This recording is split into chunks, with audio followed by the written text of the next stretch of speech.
senior analyst, and it is not officially official yet, but a lot of reports out right now saying that the SEC has moved to a conference-only schedule for the upcoming 2020 football season.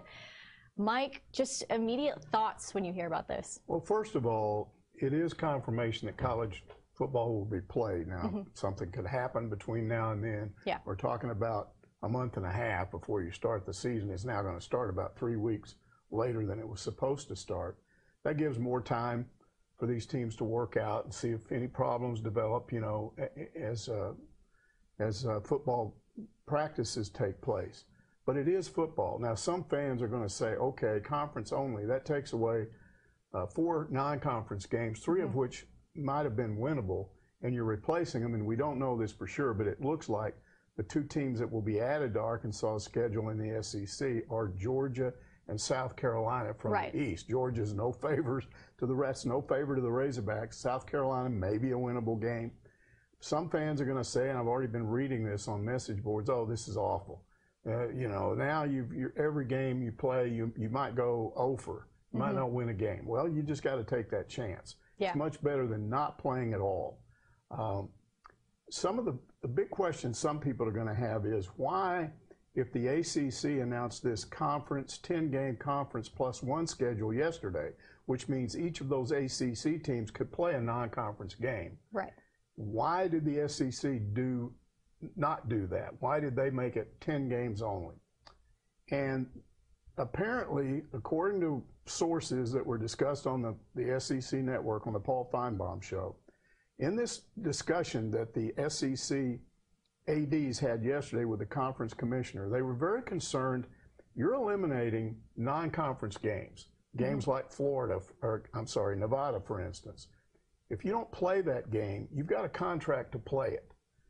Do you have to pay them? And in a year when you're losing revenue anyway from, we don't know how many fans will be in the stands, what they wanted to do was try not to have to honor these contracts because that's a huge amount of money.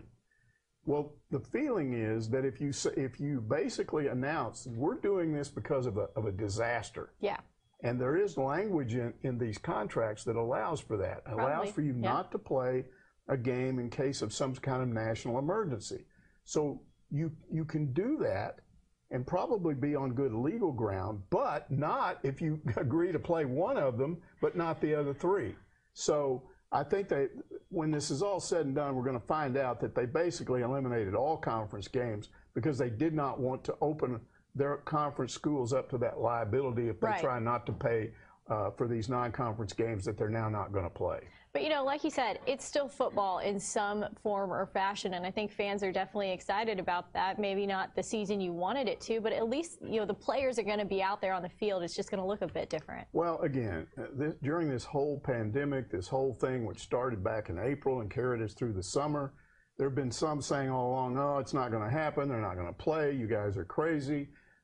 Players will get sick. Coaches will die. And I'm not saying that can't happen.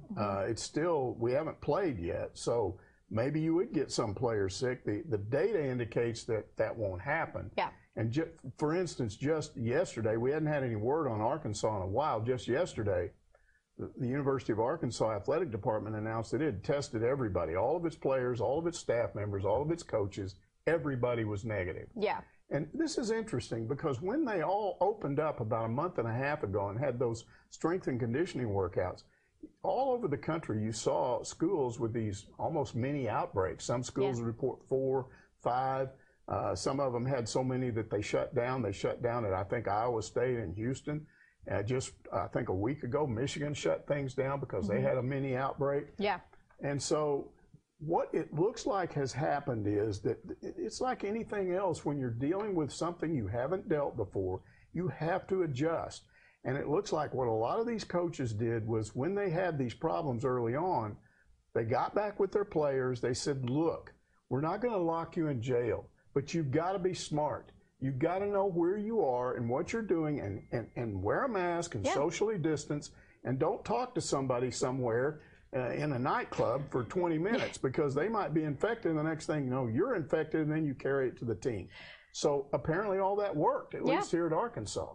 So that's the good news for now. Now, you could still have problems later on.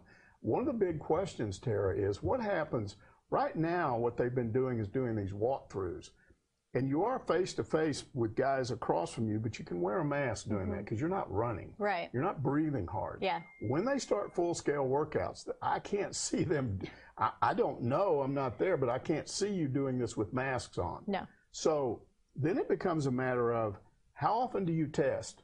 Yeah. You know, these tests are expensive. Now, the good news is they've got tests now that they can have access to that get results in about 20 minutes. So if they think they've got an issue, they can test a lot of people. And I think what they'll be able to do with this is to be able to work themselves around any sort of outbreak, quickly get 3 or 4 people that may be tested positive, get them quarantined, check everybody else continuously, and avoid a total shutdown. But we don't know if that can happen. This is all going to be experimental and leading up to that first game. But it's football. Yeah. And so if you sit here and say, oh, well, yeah, but I don't want to watch a schedule in which Arkansas goes 0 for 10. I mean, first of all, you're assuming they're going to lose all of those games. They might and they might not, but it is football. And to me, it's better than sitting here doing nothing for a whole year until it comes around again. So we do have a press release from the University of Arkansas. I'm just going to read it off for you guys real quick. It says the SEC announced plans on Thursday for a 10-game conference football schedule. The 2020 SEC football schedule will comprise of a 10-game conference-only schedule, and the SEC football championship game will be played on December 19th in Atlanta, which is rescheduled from the original date of December 5th.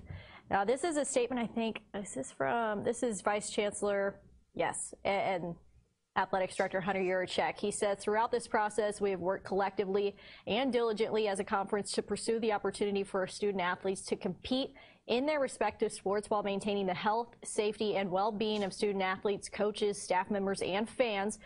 Overwhelmingly, our student athletes at the University of Arkansas have indicated that they want the opportunity to compete, which I think we've heard throughout this entire process. But he also says, the thoughtful plan announced today by the SEC will allow us to push back the start of the football season while also providing the ultimate flexibility to accommodate a 10-game conference schedule. There are still many details to be worked out, but this is a positive first step. So he says he's going to push back the start of the football season. So I assume Arkansas was slated to begin September 5th is what I think the first date was. That's where they were, and now I guess it's the 19th. Yeah. So there's still a lot to be figured out. He says in the coming weeks, Razorback football season ticket holders will get some information, and we will post this entire thing up on our website as well. So, Alyssa, thank you for that. And I think the 19th was the original schedule date of Mississippi State, which I assume that's still going to be their first game. And that's an interesting game, Tara, because it's what I call a winnable game. Yeah. You've got a new coaching staff there, too, and they lost a whole lot of offensive linemen. Now, Mike Leach's offense depends on really good offensive linemen.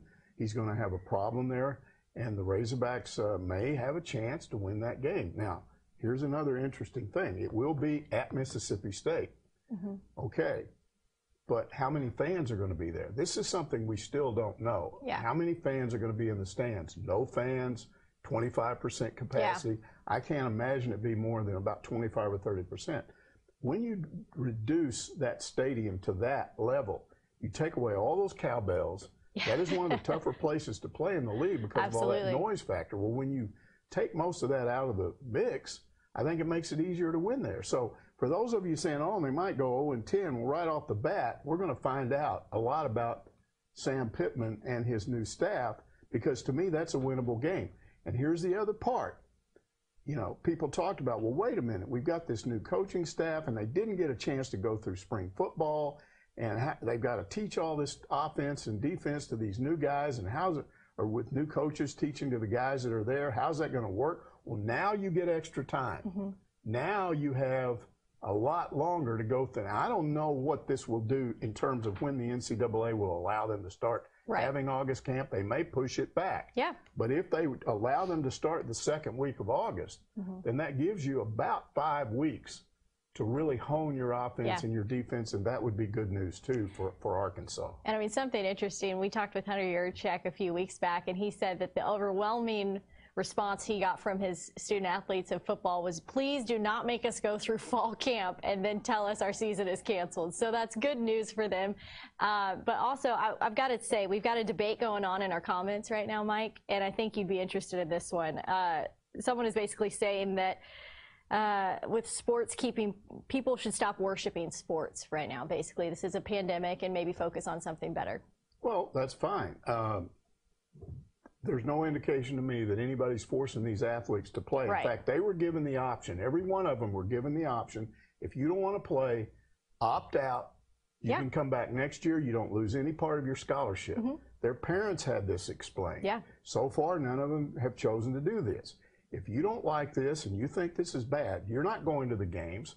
And what I would say to whoever that is you don't have the right to make a decision for somebody else. We're not necessarily worshiping sports.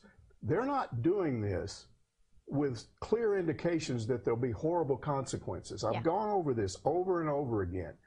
Data from the CDC, the Center for Disease Control, shows that those people 25 and under, which these college athletes are, when they get COVID, they almost never get sick.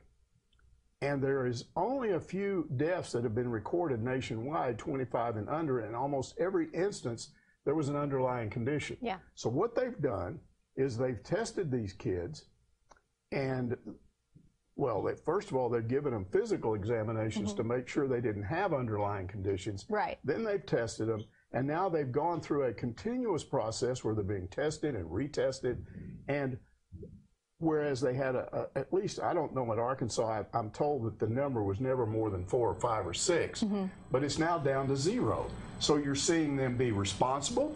And then the other argument that we've gotten all summer is, the players may not be sick, but they could go out and infect other people. I don't understand that argument because it supposes that if you don't play football, they're going to cease to exist and not go out and possibly infect somebody else. If you're a 25-year-old person, 24, 23, 22, 17, or whatever, you're not going to sit in a home all the time. So they're still going to be out in the public. And honestly, if they're not playing football, they're a lot more likely to be out there in the general public than they will be if they play. So I don't buy that argument. And I don't think it's us all saying that we're worshiping sports.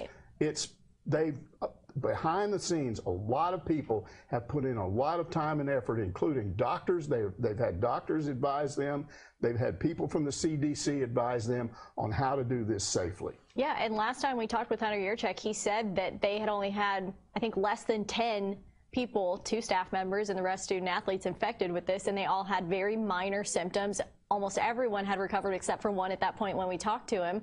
So they're handling things well at the University of Arkansas. You've got several thousand football players involved now for 5 or 6 weeks. They've come back to campus. They've been involved in various phases of opening up.